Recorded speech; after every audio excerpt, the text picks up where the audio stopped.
So without further ado, Denis, Solee, and friends. Thank you.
Good afternoon.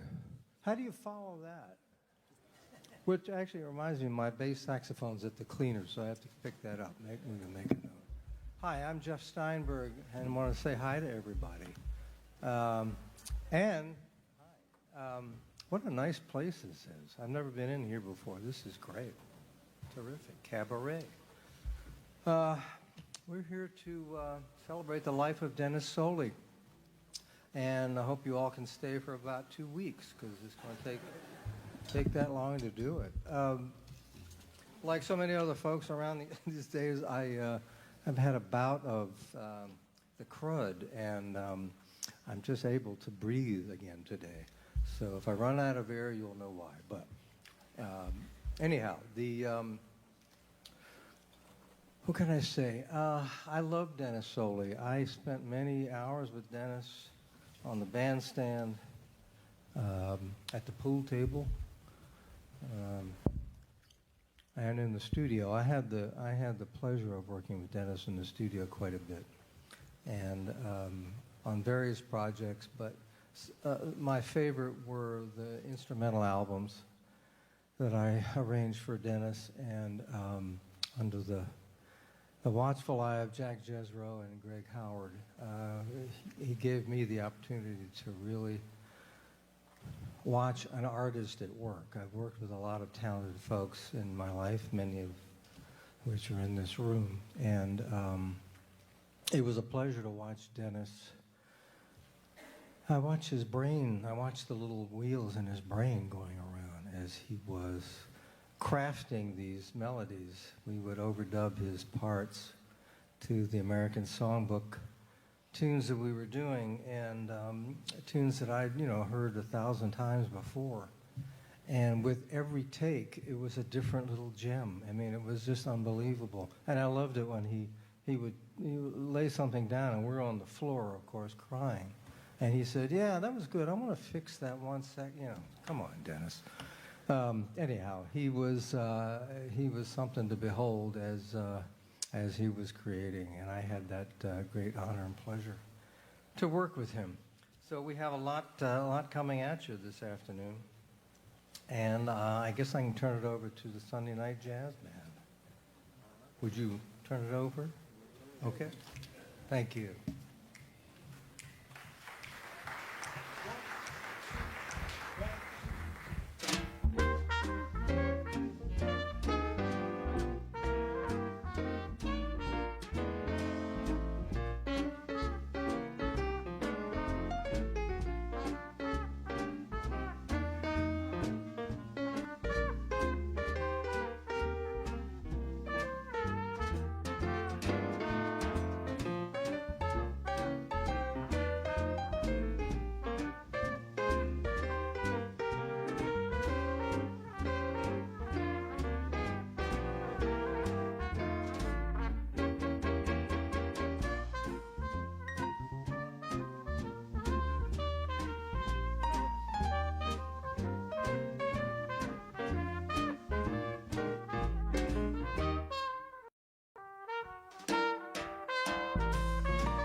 I guess I'm not. Oh, there we go.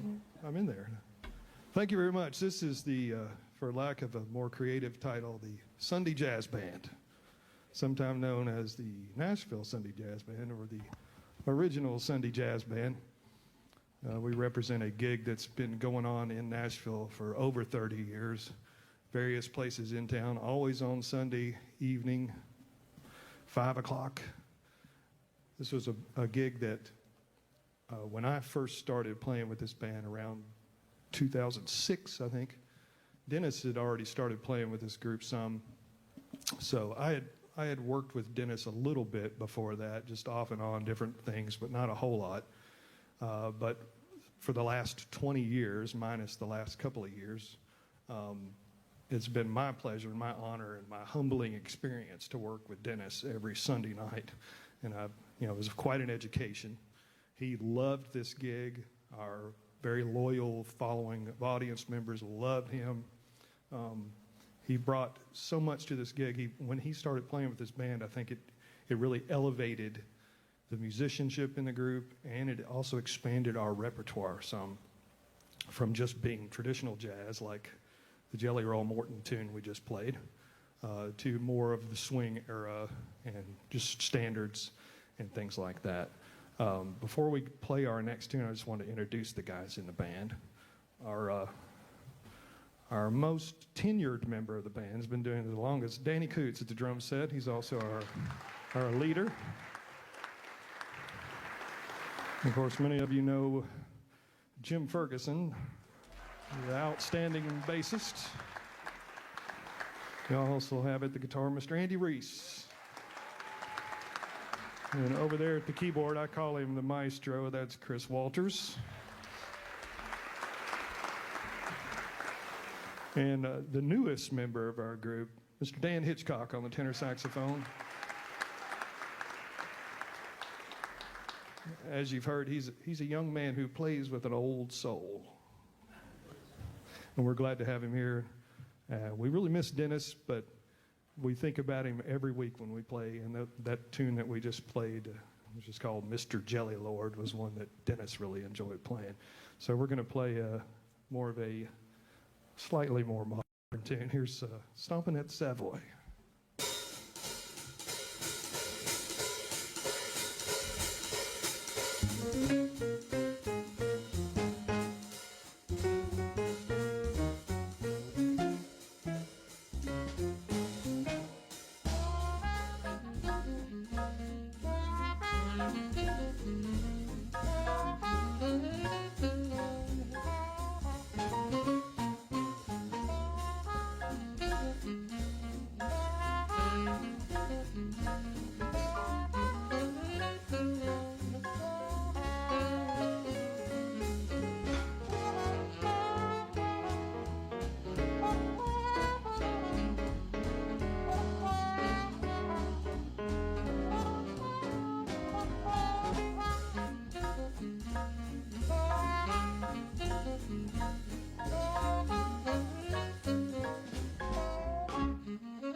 Thank you very much.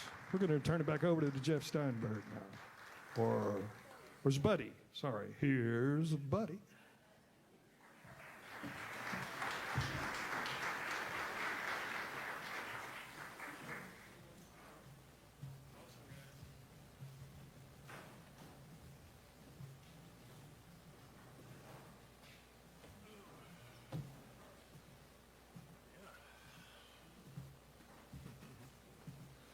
Wow, big crowd. We could start our own marching band, huh? What do you think? You know, living with a nickname for your last name is bad enough.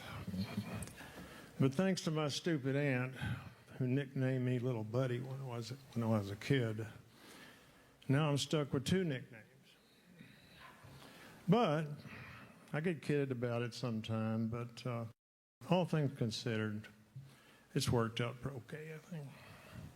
I actually love my aunt, no disrespect intended, by the way. So, Denis and I met up in Nashville in the early 70s. Me from Memphis and he from Virginia, Maryland area where he grew up. Over the years, we played lots of sessions together, TV specials, and a 5-night-a-week series on TNN for a few years. And something special clicked between the two of us, and we became the best of friends, or besties, as young folks call it these days. It's said you can count your best friends on one hand, and he was definitely part of that elite group for me. Today, my other pals here are speaking to you about his many musical achievements, but I wanted to take you into his personal life, his family, sports, and hobbies.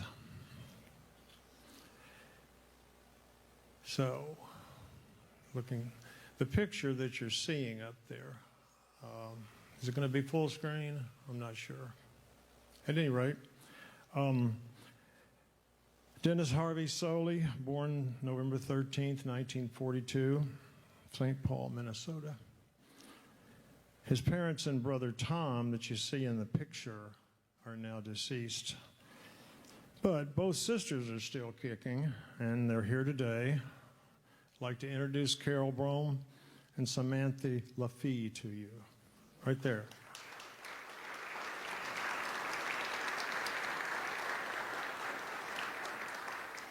Denis met his future wife, Charlotte, at the captain's table. It was a famous supper club in Printer's Alley in uptown Nashville, known as a classic spot for dining, romance, and nightlife. They got married in 1970. Not too long thereafter, their son Chris would be born to his proud parents. Chris was their only child. I've got another picture of Chris all grown up with Denis. There you go. A very sad part of Denis's life began when in March 2021, his wife Charlotte died of advanced Alzheimer's at age 68. Shortly after that, his son Chris passed away suddenly in August 2022 from complications with an aneurysm at age 52. Just a year and a half after Charlotte. Denis had reached age 80 by then. And as time went by after that, he became much more independent. And he got to where he actually enjoyed living by himself. He loved to read. He had a particular obsession with two authors, Michael Connelly and John Sanford. He read those authors over and over. Several times I would come in to visit and have to wait while he would finish up a sentence or a chapter. He was just obsessed with reading. And he loved his 6 cats. And there's Denis with Angie, cat Angie. And he loved those cats. They kept him company for quite a period of time. He loved Jeopardy. He watched it every day. He loved to cut out cartoons, especially ones relating to music. He loved to watch car races on TV, Formula One cars were his favorites. Those are the single-seater guys with the open cockpit, really fast ones. And speaking of auto racing, I used to take Denis to Publix to get his groceries, and he liked to ride around on those electric carts. And people would have to jump out of his way. I mean, he was ruthless on those things. It was just crazy, and he called himself the king of the frozen food section. So I wanted to show you a picture of the car Denis owned for almost 30 years that he was really proud of. Yeah. In 1978, he bought this new yellow Datsun 280Z, and a lot of you out there will remember it. It was funny watching tall Denis slide into that sports car, and amazing to see how many instruments he could get in there with him. Yeah. Over the next 29 years, there was only one mechanic he would let near it, and that guy was Clark Crawford. And Clark is here somewhere tonight, I hope. Good. Good deal. Good deal. Hey, Clark. Yeah. Denis quit driving that car in 2007 and gave it to Clark in 2010, and it still sits in Clark's lot, along with lots of older Datsun Z car models. The amazing thing is Denis put 550,000 miles on it over that period of time, thanks to Clark, mostly. So Denis loved to make things. He customized the inside of his instrument cases. He built his own instrument stands. He would sew these little bags with drawstrings for his instrument accessories. Liked to reface his mouthpieces so they'd play better. He was also a good instrument repair guy, always taking his horns apart and making improvements. The word got around, and other woodwind players would bring their horns to Denis to have repairs done. And he was so busy back then, yet always still found time to play his horns. So, back in my busy days, I'd get called for a lot of clarinet sessions.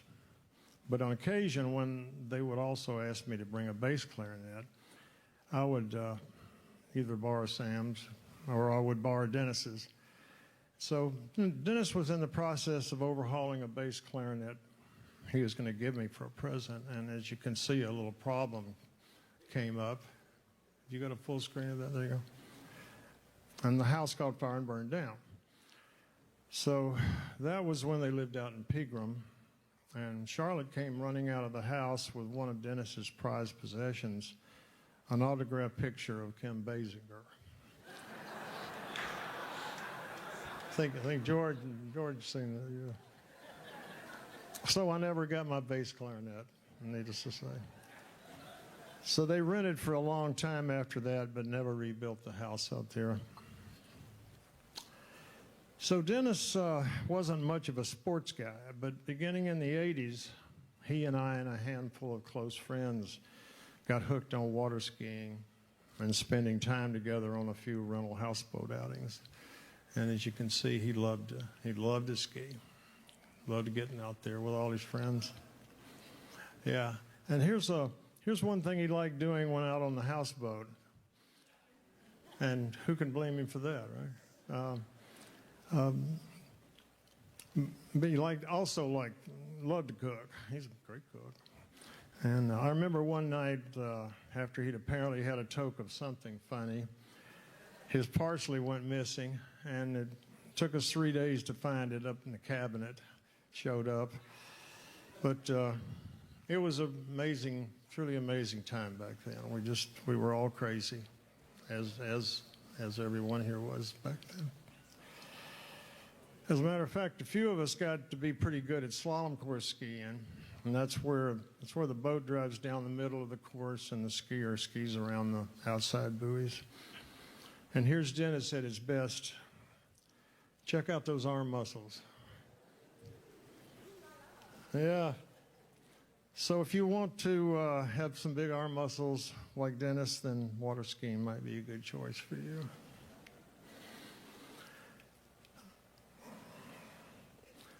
But life hands all of us unexpected curves.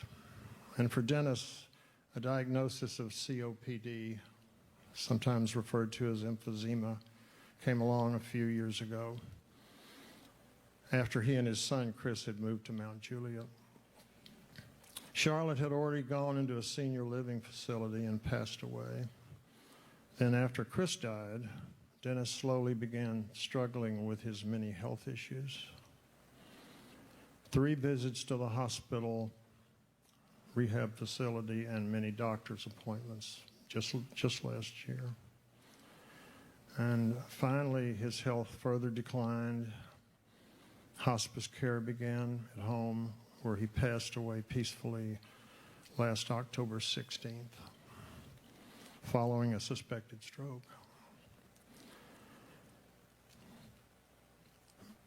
But that's not the end of the story, as I know his memory will live inside the hearts of each of us forever. So, I hope I've given you a little insight into the life of this precious person. I want to thank Ray Stevens for hosting this event here in his amazing theater. Yeah.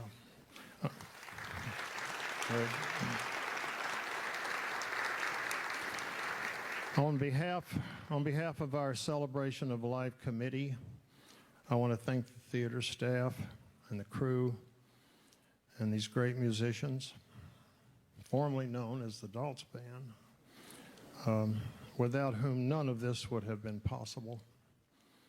And I want to thank all of you for coming out to remember and honor Denis. And to conclude, on a personal note, I would just like to say that it was one hell of a friendship. I loved him, and I missed him dearly. I will miss him so much. Thank you, guys.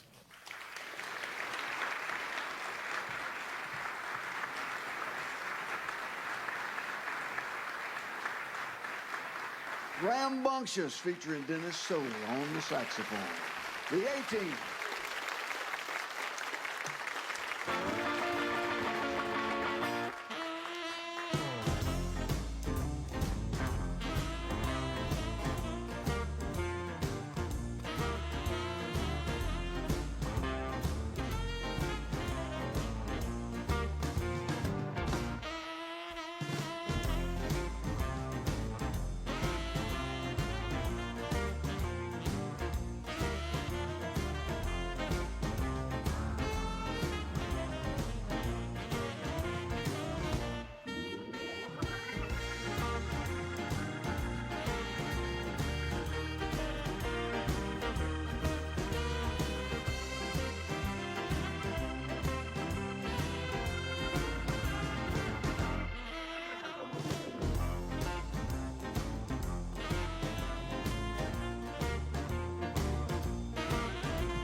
Solee.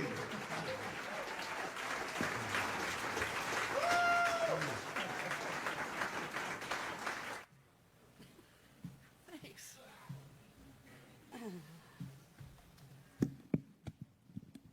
I'm waiting on him. Always waiting. It happens. My name is Lori Meacham, and this is Roger Spencer, my husband. For 37 years, we've been here, and we've known Dennis just about that long. Today is all about Dennis, and that's why we're showing some of these videos. We had such good clips of him, and I just think they're iconic moments, especially that last one. Dennis told me many times that that particular night that we played with Oscar Castroneves was one of his favorite moments ever. And he came to the Nashville Jazz Workshop for a residency for a weekend, and thanks to Susan Tony over here. So he loved Brazilian music, so that kind of spawns me into the group that we had together, and that was Ritmos Bacantes. And some of the guys are here. Raise your hands. We started that in the early 90s, and we played a lot of Brazilian favorites. I wrote some tunes. He wrote some tunes. We played some Jobim tunes, but mostly he arranged a lot of it, and they were hard. Dennis's arrangements were not easy, and when we would get them, finally we'd be like, yes, you know. We started playing monthly at the Sutler. How many remember that? And that was probably around 1992. With a cast of great musicians: Farrell Morris, Dan Sherrill, Pete Huttlinger, Mark Christian, Dale Armstrong, and later on Chris Brown and Chester Thompson, Mario da Silva, vocalist Andy Selick, Jeff Hall, and Terry McCormick. We had so many people that came through that band, but, you know, Dennis loved it. He loved Brazilian music. We recorded 3 CDs together that were produced. 2 of them were produced by Jeff over here, and those were really wonderful. Fast forward. In 1998, when we started the Nashville Jazz Workshop, Dennis was right there with us from the very beginning. We started at the place, our first place was at the corner of 5th and, we say Lafayette here, but in Indiana, it's Lafayette. We started just with a few classes. Dennis taught a ton of classes, ensemble classes, such as like Art Blakey, Horace Silver, Herbie Hancock, Charles Mingus, a ton more. And it was Dennis that wrote all the charts. I'd say to him, okay, we're getting ready for the next 6 weeks. Would you be able to write for the class? And he's like, oh God, yes, okay. And so all through that, I mean, it was just great that he wrote all this stuff. He gave such great direction. Some of his students are here that were in the ensembles with him, and he just, you know, he was to the point. He gave just really brilliant direction. How to play in the pocket, dynamics, how to play with an ensemble. He mentored hundreds and hundreds of students. When we moved to the Newhoff complex, and became really the Nashville Jazz Workshop, Denis helped paint. He hung the doors, stuffed insulation in the walls. He built the cave, the infamous cave plug. And so we could run other classes at the same time. He was there for all of it. Over those 20 years, Denis wrote, we figured out that he wrote over 250 arrangements. And thankfully, they're in the archives at the Nashville Jazz Workshop. So what a beautiful legacy gift that is. Thanks.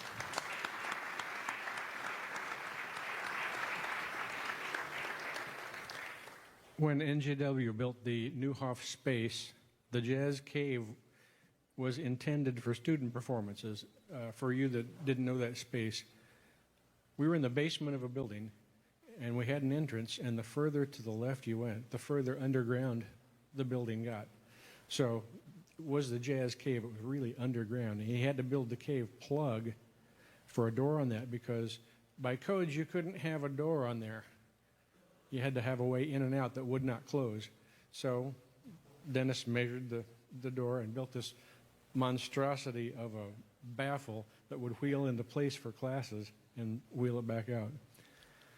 When Denis and other local musicians saw that room, they suggested we present live jazz concerts by local professionals as well.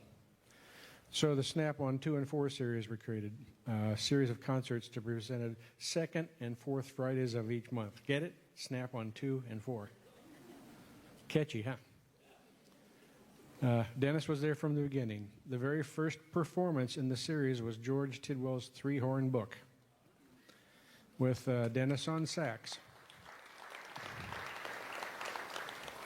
Denis would go on to lead, play as a sideman on, and write music for dozens of performances in this series.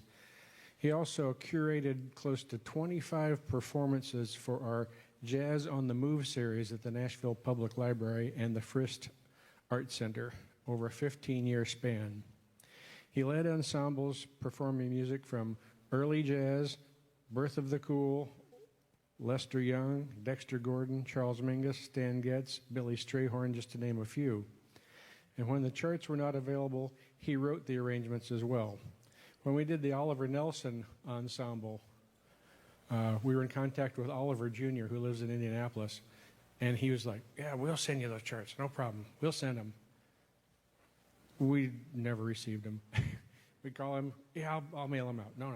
So we got within 2 weeks from the time we needed to perform this music, and Denis says, okay, I'll write it.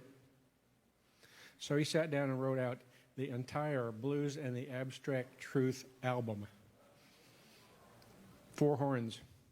And he wrote 2 tunes from more Blues and the Abstract Truth. Anyway, that was Denis. Yeah, you got a job? I'll take it. I'll do it. He just really enjoyed doing the research and presenting those programs at the Frist. So that's it. Anyway, we're just really grateful that we were able to be part of his life for so long. 35 years at least. He touched so many people with his kind heart and with his sense of humor and his beautiful playing. All of us are very lucky to be a part of his life, right? We're all here because we love him.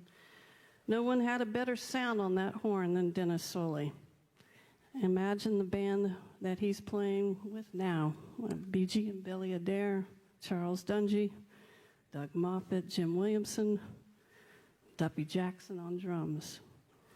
The next clip that we're about to see is the last public performance Denis gave. It was part of our duo session series, which featured an instrumentalist and a vocalist performing together. Denis told me it took him a while to get his breathing issues under control so that he could actually do the gig. So he practiced for weeks and prepared for that night.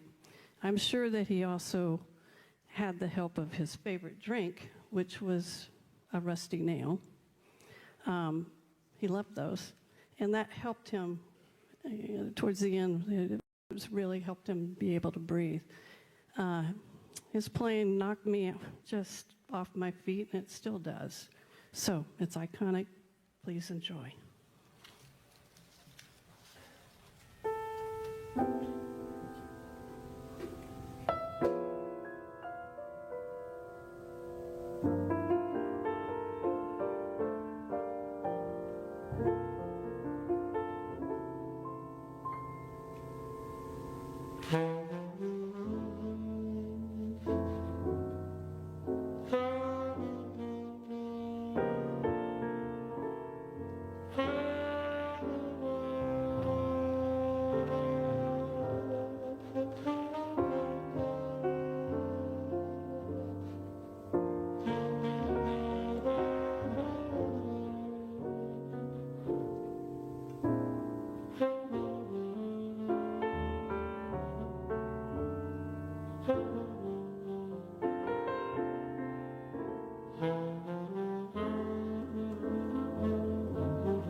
Hello, my name is Ryan Mitta, and I have the privilege of knowing Denis Solee in a number of meaningful ways. To me, Denis was a mentor, a colleague, a fellow saxophonist, and a cherished member of the jazz faculty at Vanderbilt University Blair School of Music, where I serve as Director of Jazz Studies. And like many of you gathered here today, I knew him as someone whose presence lifted the room and whose music lifted the spirit. At the Blair School of Music, Denis wasn't just a faculty member, he was part of the foundation. When Blair officially joined Vanderbilt in the early 1980s, Denis was already there helping shape an identity, a sound, and a vision for what the school could become. His performances from that period with beloved musicians like George Tidwell, Roger Bissell, Craig Nelson, and his future Blair colleague Jerry Kimbrough are preserved in our Blair Performance Archives. Those recordings are more than historical documents. They are a snapshot of a musician at the height of his powers, playing with clarity, joy, and a deep sense of purpose. Listening to them today, one can hear not only his virtuosity, but the generosity in his playing. Denis never played to show off, he played to communicate. Long before jazz became a part of our formal curriculum, Denis believed that students at Blair deserved access to this music, to its history, and to its living traditions. He advocated for it, championed it, and when the moment finally came, he was one of the first faculty members invited to help build our jazz program from the ground up. For more than 3 decades, he sat beside students in rehearsals, classes, lessons, and on stage, encouraging them, challenging them, and giving them a model of professionalism and artistry to aspire to. His influence is woven into the DNA of our program. Beyond Vanderbilt, Denis shaped the Nashville jazz scene in a way very few have. The world is full of gifted musicians, but it's much rarer to find someone who not only excels individually, but who raises an entire community. Denis did that. He did it quietly, steadily, and for decades. Many of the saxophonists performing in Nashville today, from seasoned veterans to players just beginning to find their voice, carry some part of Denis's musical fingerprint. His mentorship crossed generations. He didn't pick favorites, didn't close doors. If you showed up with a horn and a desire to learn, Denis met you where you were. When I first arrived in Nashville, I was one of those wide-eyed newcomers, barely knew how to do the smallest repair on my own instrument. And Denis, with the patience that defined him, would invite me out to his place in Cheatham County. He would show me whatever horn or project he was working on at that time. And in our time together, Denis never rushed, never withheld knowledge, and never gave the impression that his time was too valuable to share. That generosity, that willingness to pour into people, is one of the reasons our scene looks the way it does today. Playing next to Denis was its own kind of education. He had a remarkable command of melody, as we just heard, elegance and nuance. Whether he was playing a standard from the Great American Songbook or an improvised ballad, Denis always knew how to tell a story. This was also evident in his long and devoted work with the Nashville Jazz Orchestra, where he was one of the ensemble's pillars. His musicianship helped define the sound and identity of the band for years. He believed in the mission of the NJO to preserve big band music, to keep jazz tradition alive in Nashville, and to provide opportunities for musicians to grow and be heard. His presence in the ensemble made the ensemble stronger, and his commitment helped ensure big band jazz remained vibrant in the city. There were countless moments on the bandstand when I'd hear him play a phrase, shape a melody, or navigate a harmony with such grace, I'd think to myself, wow, that's how it's supposed to be played. His sound had wisdom in it, but it also had warmth, it had humor, it had patience and soul. He didn't need to be the loudest or the fastest. His power came from clarity, from intention, and from heart. Every musician who ever shared a stage with him walked away better for it. I know I did. Knowing Denis, being mentored by him, sharing music with him, and having him a part of the Blair School family has been one of the greatest honors of my life. His influence extends far beyond any single performance, lesson, or rehearsal. It lives in the players he shaped, the students he inspired, the colleagues he supported, and the countless friendships he cultivated. Denis showed us that music is not only a craft, it is a way of caring for people, a way of forming community, and a way of living.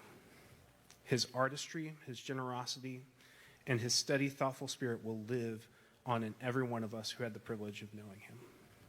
And every time one of us steps on a stage and shapes a melody with care, or helps a young musician find their footing, or opens our home or our hearts to someone who needs a hand, we'll be carrying a piece of Denis forward. Thank you.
my dreams come true. A few kisses ago,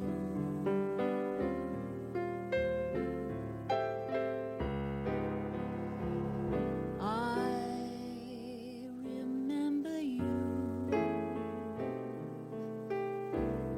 You're the one who said, I love you too. I do.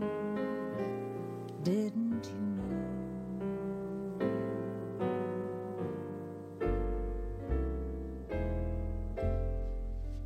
I remember too a distant bell and stars that fell like rain out of the blue.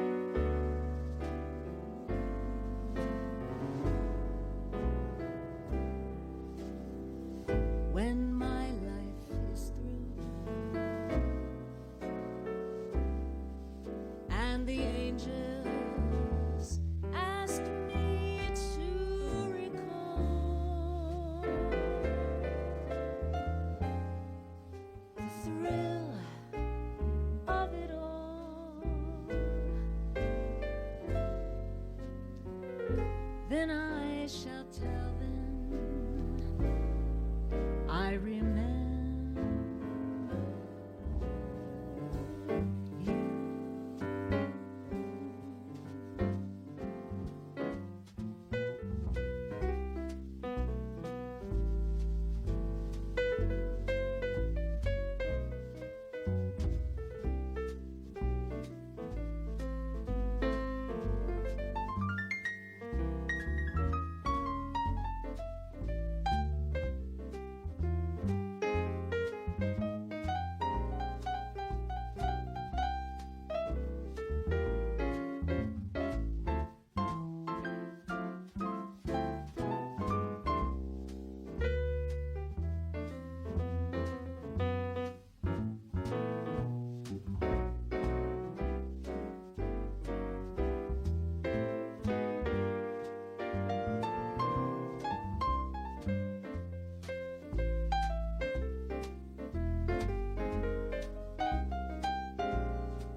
I remember too a distant bell and stars that fell like rain out of the blue.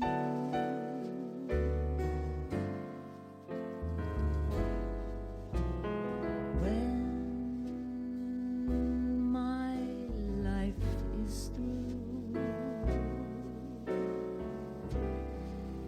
and the angels ask me to recall the thrill of it all,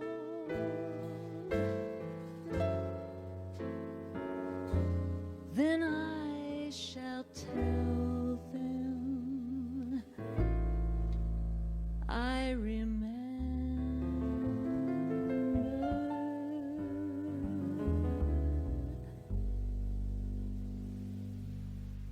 you.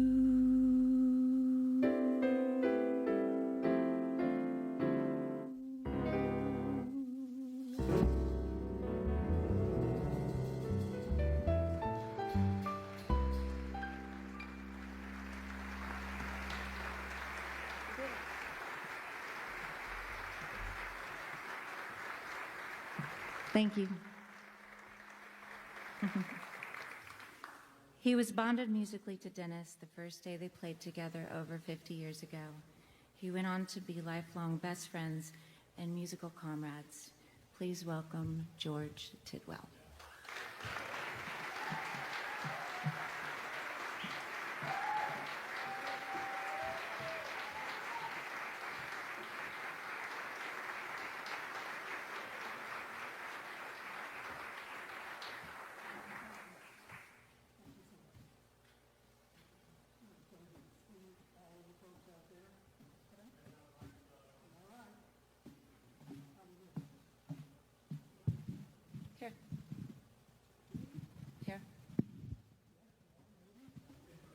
How about if you use this one? I'll use this one. Do you want it up here? Sure.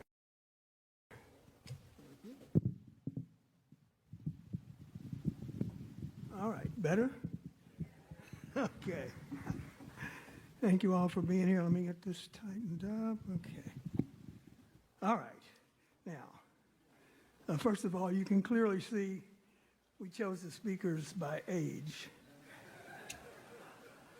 Lots of people think Dennis and I first met when we were both hired to play the Theodore Roosevelt inaugural ball. But that's not quite true. But I will say it has been my joy and privilege to be a friend and a musical companion of Dennis's for most of my so-called adult life. And I think in a way, for me to reiterate all the great things that have been said about Denis already, which I second and concur in, would be, in a sense, almost literally preaching to the choir or preaching to the band in this case. So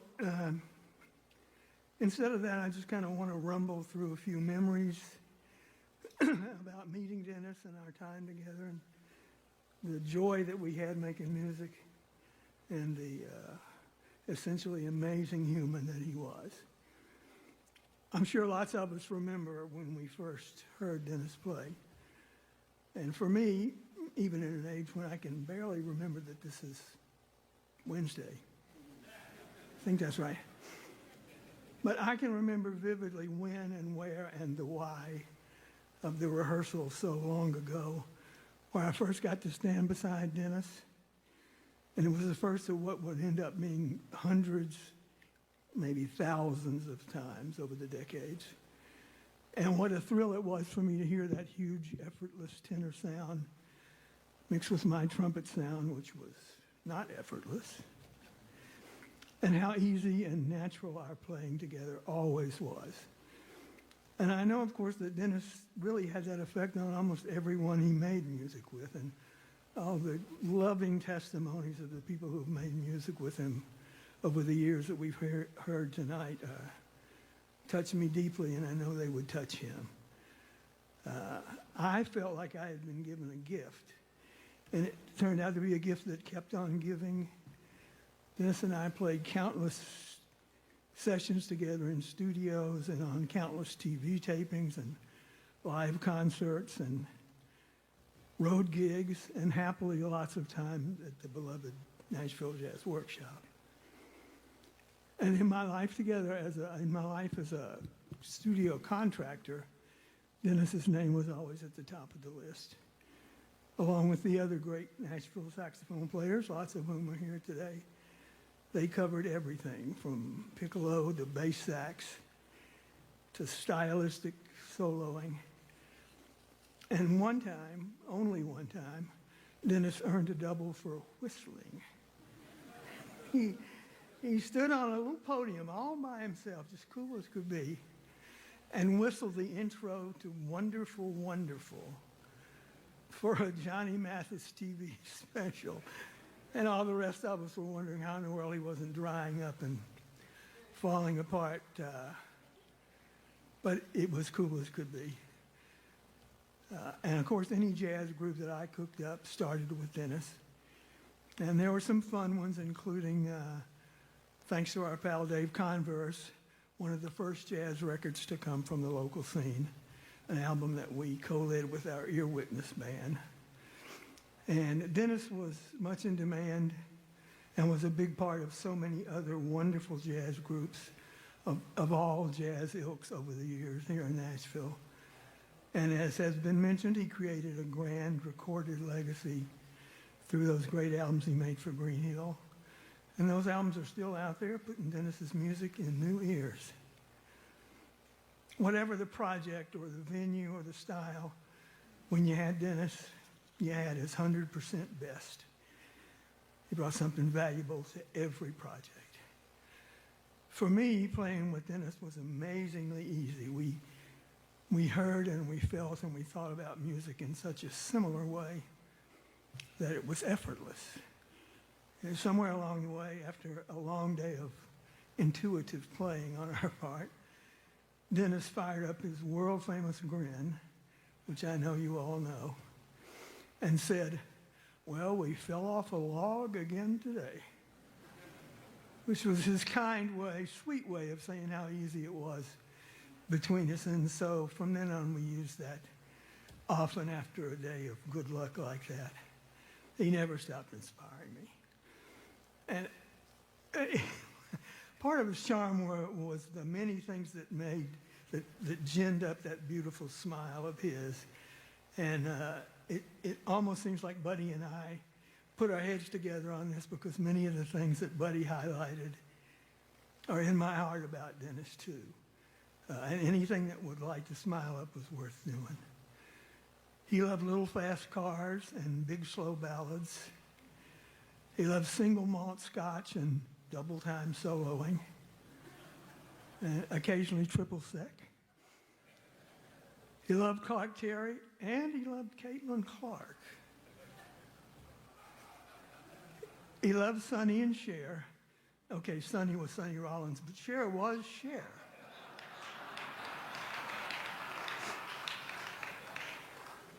And has been mentioned previously, he and I both loved Kim Basinger, but enough about that for now.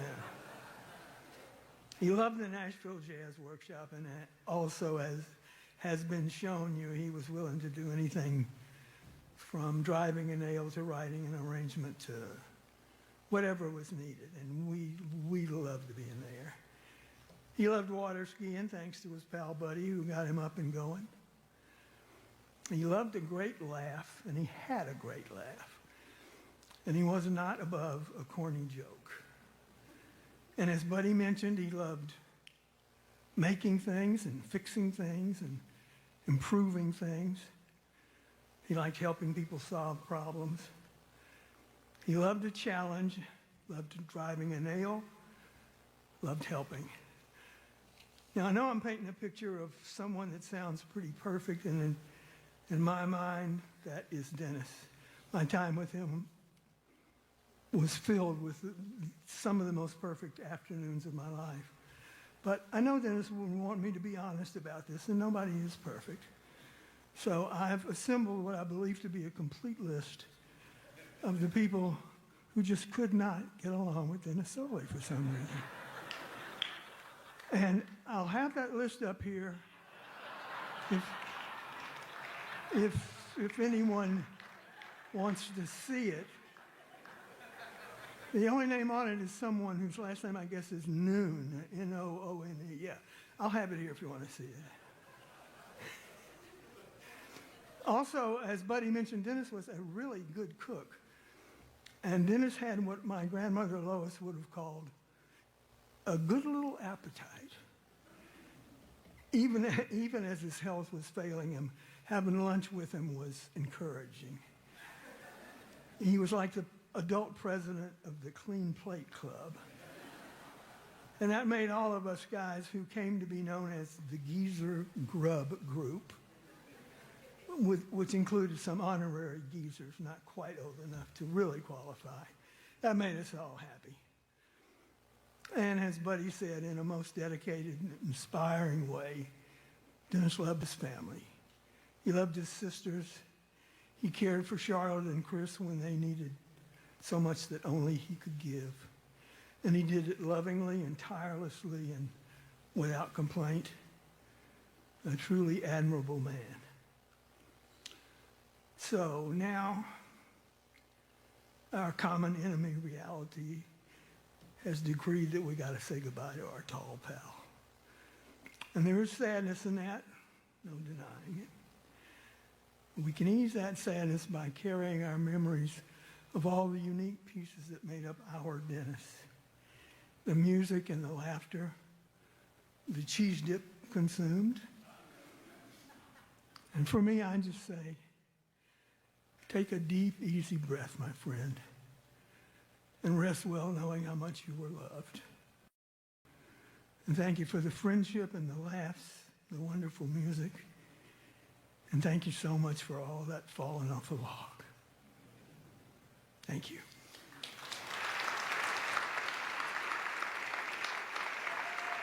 And I believe that I'm going to have the pleasure of introducing one of our favorite former bosses, Denis and mine, the great Ray Stevens. Am I right about that? Am I correct? All right, then from somewhere, the great Ray Stevens.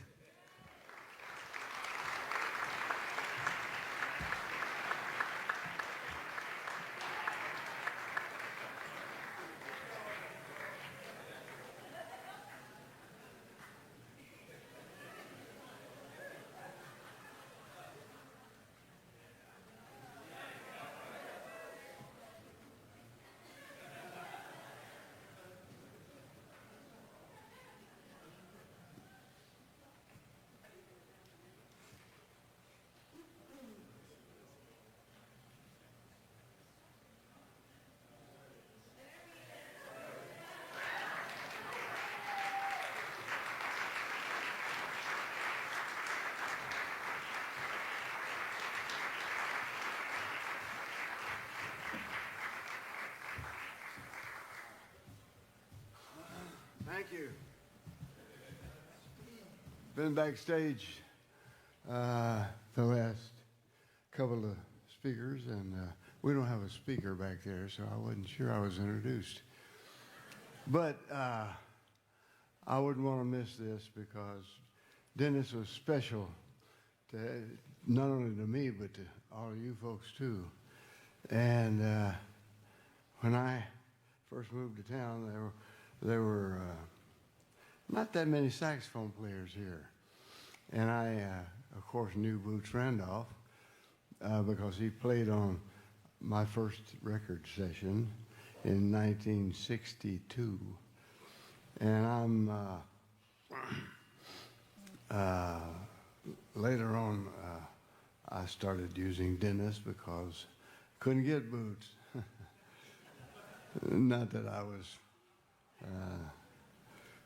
Denis was as good or better than Boots, especially on certain types of delivery that you might be looking for on a record. But Denis Solee, he was a guy I would always call after I lost Boots, and he used to go on the road with me. And we usually went on a private jet. Woo! Hey, it was a lot easier than going commercial, and still is, except nobody can afford it anymore.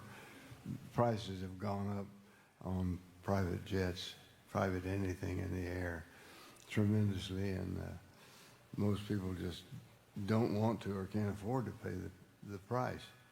But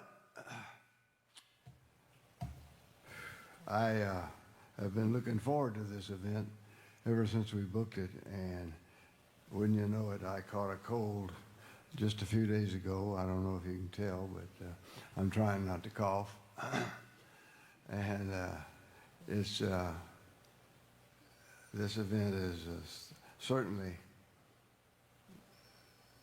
warranted by the tremendous talent that Denis Solee exhibited throughout his career. And he was a nice, sweet guy. And I'm sure we all miss him. And I hope he's looking down at all this right now. And I think he would be pleased and proud. Meanwhile, folks, thanks for coming, and I'm so happy that I could provide a place to have this event. And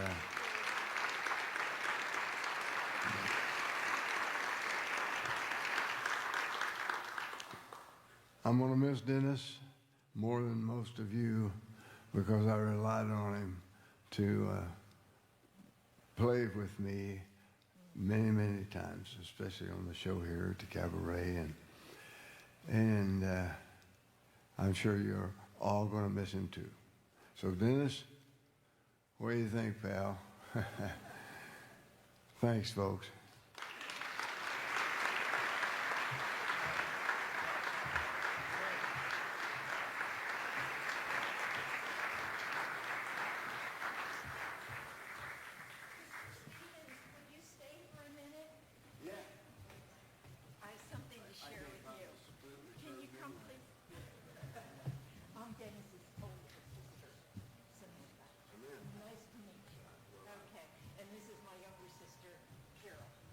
But I have something here that I want to read.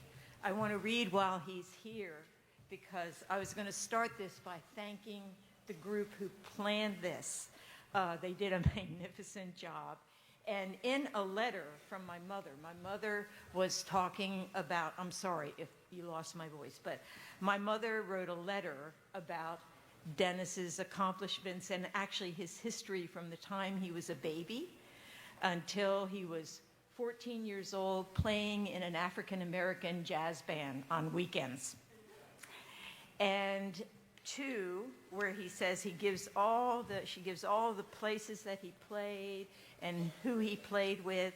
And then he says he's been tonight a professional musician since he was 14.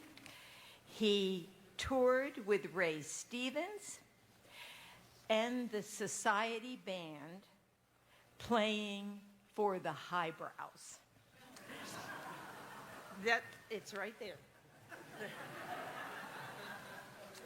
Well, and that's Denis when he was 9 months old. I figured. Sorry, yeah. But anyway, so thank you. Thank you for, I know you mentored my brother. And you offered your venue this beautiful facility for his memorial. So thank you for that. Well, I'm glad that he would have wanted to have it here.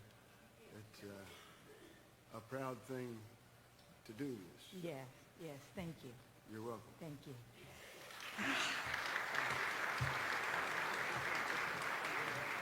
So, you have my phone. You have my phone? No, I don't have my phone. Okay. Yes. I know. She always tells me, yeah, I need a handler. I've left my phone on the table. But I can start. Carol. I know what I'm saying. Thank you. Because I did want to thank everyone who participated. Lori, the head honcho, right? Okay. Give her a hand. Thank you. And Monica for singing that beautiful song.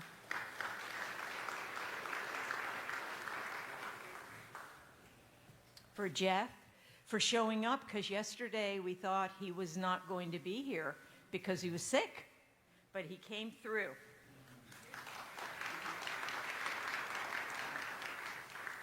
For George, I still have that album that they made together. No record player, but I have the record. Roger and Buddy.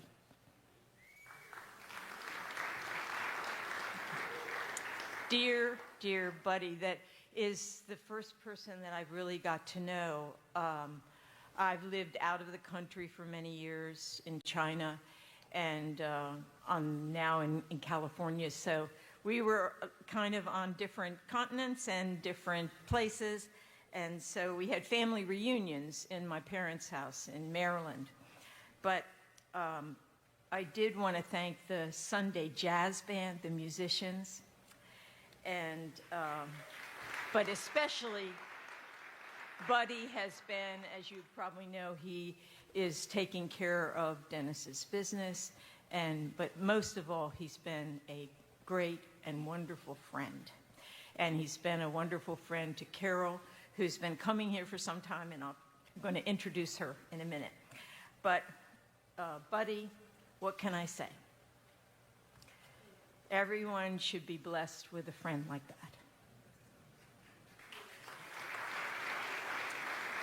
You are a godsend, really. And I feel Dennis, smiling on us all now. I believe that the next world is a glorious place. He is fine. He is fine. He is happy. He is okay. And we have to then, of course, experience the loss. And that's going to be different for everyone. But I have no doubt that he is well, smiling on us.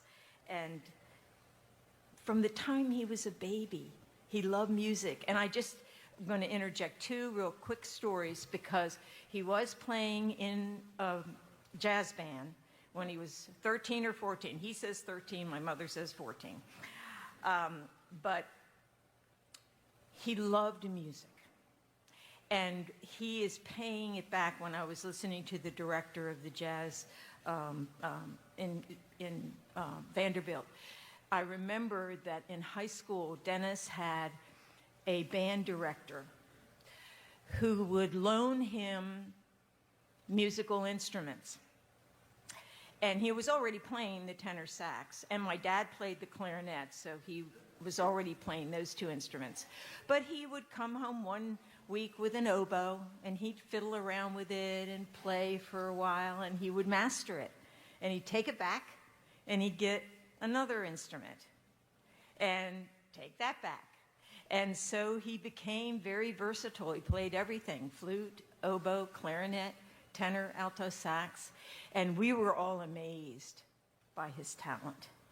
So even though I'm 6 years younger and my sister is almost 13 years younger than me, so there was a 19-year difference between them, and she wasn't really grown up with him at all.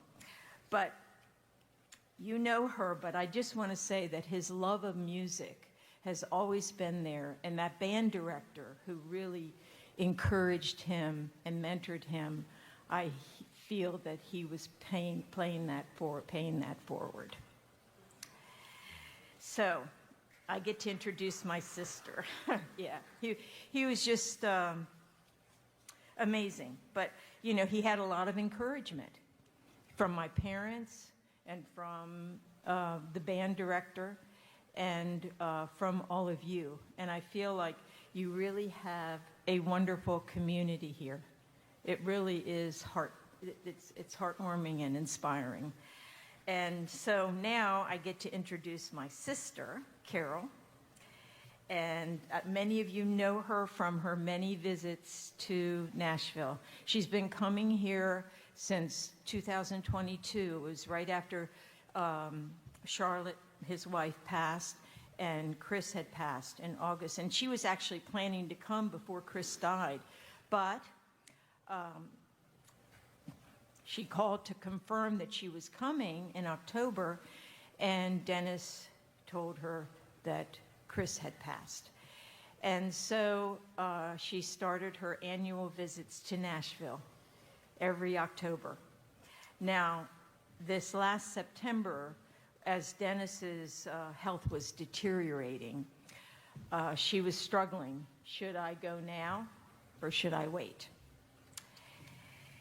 And she went through this. She was having her own physical difficulties, but she said, I need to go.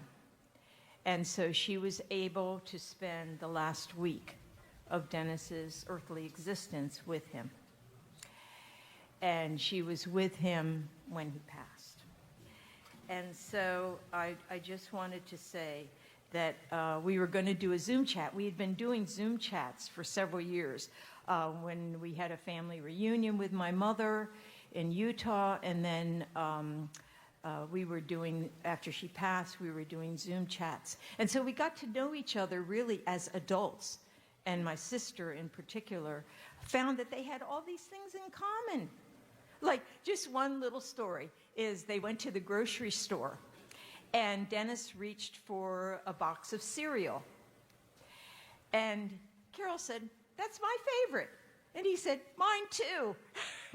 And so they found out little things like that. We were all cat lovers. We all had many, many cats. Denis had 7. Carol has now 3 of Denis's cats.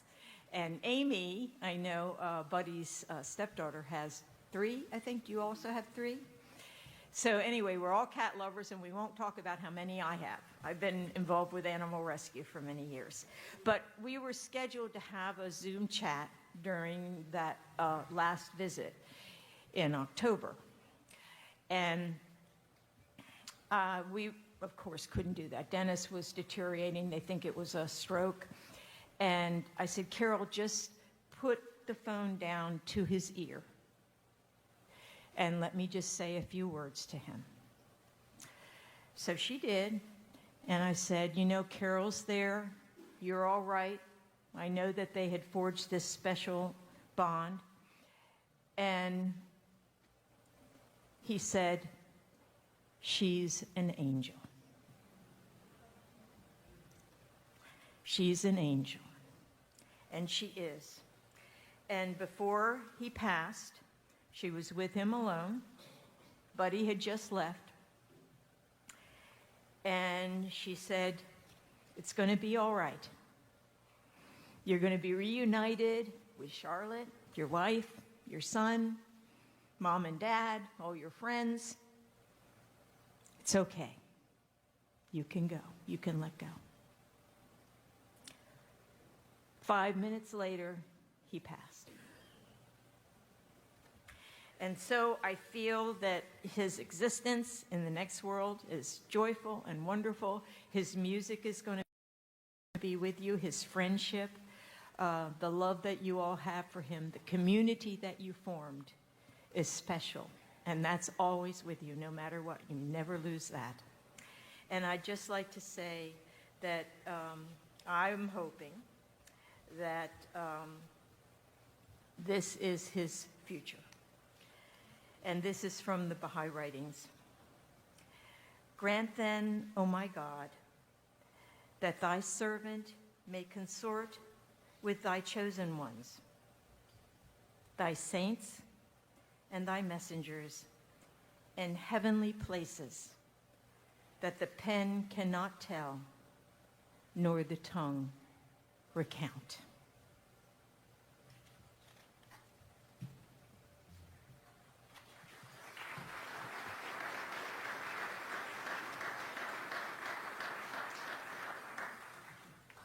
My sister told me she was going to send me into this crying. I am. Thanks, sis. She already told you, I am the youngest child in the family. Dennis actually graduated from high school the year before I was born. I was going through some papers of my mother's. Interestingly, I found his senior concert program, which was a year to the very day before I was born. And I enjoyed that coincidence, seeing my birthday, but a year prior with Dennis's final concert as a senior in high school. Dennis was so fortunate to find his passion and pursue it so early in life. In the past few weeks, I have been going through an old box of my mother's things, and I discovered a concert program. It looks pretty worn. I just have it to hold on to. It's dated December 1957. When I opened it up, I looked. Dennis was a high school sophomore at that time, and he was credited with doing the instrumental arrangement for that Christmas program. This is quite an amazing feat for a 10th grader. When I opened this up and I turned to the very first page, and right in the smack dab middle of that page is the instrumental arrangement by Denis Solee. I first came to Nashville with my parents as a young child. I don't really remember very much about that visit, other than I was too young to go see Dennis perform, which I felt bad about. I don't remember whether I said I felt bad about it, but I was a little bit of a spoiled child, so I may have, I don't know. I do remember sleeping in a separate room, which struck me sort of odd. My, accomplished hotel experience told me that you always just had a room and you slept in the bed. And that's sort of what I remember. Nothing else. I don't remember waking up. I don't remember the rest of the trip. I don't know what we did. A few years ago, I was talking with Denis, and I shared that memory, and he said, that was my apartment. You visited me in my apartment. So that was my first experience with Nashville. I remember, and I visited his apartment, and I didn't get to see him play. As I grew older and Denis became a bigger part of the Nashville music scene, I didn't have the opportunity to hear him play live much at all. One parent or the other would have to stay behind with me, or more often he would come visit us in our family home in Maryland. The times that I was able to see him perform in person were very special, but few and far between. One fond memory I do have was when he visited my family at our new house, and he played along with my two oldest children, who were studying the flute and the saxophone, respectively. Denis has always willingly shared his knowledge and encouraged future musicians. Recently, after Denis passed, my son pulled out that saxophone again, and I believe that that was Denis inspiring and teaching yet again. Our parents were so proud. Whenever Denis was on television, our mother recorded each performance very diligently on that ancient Beta recorder. Does anybody remember that before they were phased out for VHS? Beta recordings. We were a family that loved music. Our father played the clarinet, as my sister said. He also played a little bit of guitar. Our mother had a beautiful singing voice, and she sang in the church choirs. Denis played every wood known to man. Our brother Tom played the drums and was in a band. Samantha danced professionally, and I played a little bit of flute. I danced, and I also unleashed my inner pop star with my hairbrush microphone in front of the full-length mirror. Denis told me that he would have turned me into a jazz lover if he had lived at home while I was growing up. Denis got married and made me an aunt at 9 years old. Life kept us pretty busy, and regrettably, we didn't see each other as often as we should have. Life has a funny way of doing that. Finally, as my children moved into adulthood and the world was changed forever in a pandemic, we started realizing the importance of those familial connections. Charlotte had passed. Our mother had passed in 2021. I made plans for that first trip to Nashville as an adult. Unexpectedly, another blow. Denis's son, Chris, died shortly before I made that first trip. The sense of urgency to get together really picked up speed. That first trip to Tennessee, just the two of us, brother and sister, together, was a most special time. Never before had we spent so much time together. I always felt that Denis and I were the most alike in personality and temperament, but the discoveries that we made were quite eye-opening. We both loved good food and shared many favorite cuisines together. I always research food in an area when I come to visit. So when I asked Denis about Hattie B's, his reply was, it's one of his favorite chicken places. So done. This has become a staple each trip to Tennessee, without fail, one that my sister and I continued yesterday. Denis introduced me to Meat and Three at Arnold's, and we bonded over Italian food at Cafe Nona's. We both loved Simon Pegg and Nick Frost. He introduced me to the movie Paul, and I introduced him to Shaun of the Dead. We both were dedicated cat lovers, as my sister and everybody has said, because if you knew Denis, you knew he was a cat lover. He held the record, above me with 7. I only had 3 at the time. And 3 of his brood now live with me in Maryland. I know how much of a lifeline those cats were after his losses, and his health had worsened. His cats also became part of my family. I was Aunt Carol to them as well. I took Denis to the Grand Ole Opry, and he told me that it took his sister coming to Nashville for him to see the Opry as an audience member. He had always played. We visited the Parthenon and spent a glorious fall day at the Hermitage singing, "It's a Lovely Day Today." I was introduced to Denis's go-to drink, the Rusty Nail, and on our car trips we would listen to Ella Fitzgerald, Louis Armstrong, Harry Connick Jr., as well as whatever my current Broadway musical obsession was at the time. We watched Jeopardy faithfully, and we would always feel very accomplished if we knew the final Jeopardy question. I went to see him play in the jazz band at Dalt's and at the show at Cabaret, where Denis took me backstage to introduce me to Ray Stevens before the show. We talked about life in general and Game of Thrones specifically. By the time I left Tennessee, Denis and I decided that we were actually twins, just born 19 years apart. Each trip back to Tennessee felt a lot like a homecoming, and I began to get to know his circle of friends. We went to lunch with the Geezers Club, where I was made an honorary member. I began to cook Denis some of my favorite current dishes, and he made a couple of his specialties for me: pasta with Mazzithra cheese and linguine with clam sauce. Seeing Denis perform live was so special, and it was then that I really started to understand how big his fan base was. People would come up and tell him how much they loved his playing and ask if I would take a picture of them together. Everywhere we went, people would tell me how much his playing meant to them.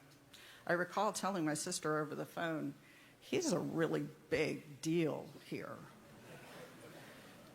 It never occurred to me to Google Denis. I guess probably in part because he's my brother. Why would I think to Google him?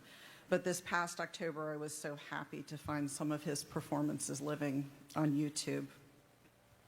In fact, that one where BG, his shirt, I also now have that shirt in a special place in my closet. As Denis was preparing to move into an assisted living facility, we filled out a biography form for him, and I would just like to share a couple of those things with you. He said he considered himself lucky because he never, ever worked a day in his life. He was able to make a living doing what he loved. And he considered his biggest contribution to the world being able to communicate with music. And finally, the question, what gives him joy? Music, friends, and family. Thank you all so much for coming to share in this celebration of Denis's life. And thank you from the bottom of our hearts for being a part of our brother's joy. Thank you.